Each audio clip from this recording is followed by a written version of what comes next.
Hi, it's me again with Corel Draw Tips and Tricks, and I just did a video dividing this box with guidelines, and I started thinking, what if you wanted to divide it with real lines? So if you go to that node and start moving down, then hold down your control button, it'll go right to that line. We'll do the same thing over here. You could duplicate that line, but just easy to get another line, go from that node, holding down the control button, and you've got that line. I'm actually off of it, I can see it, because you need to start moving and then hold down the control button. Now we're going to need 4 more lines in the middle. So I've got my nudge factor set on 2 inches. I'm going to Control D and move it over. Control D, Control D.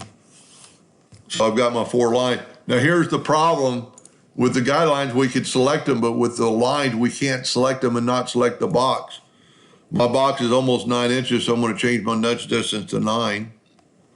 Now I've got my lines. I can grab them. I made a hotkey, the letter U for distribution, or align and distribute.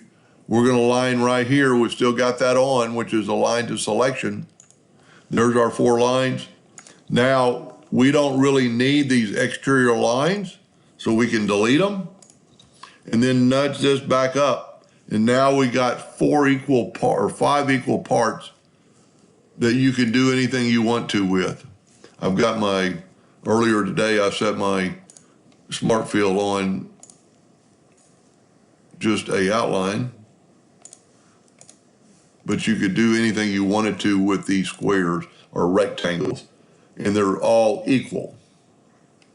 So that's how to figure it out without math.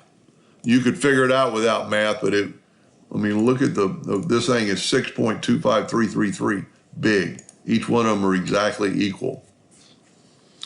Anyway, I hope that helped a little bit. Thank you for watching.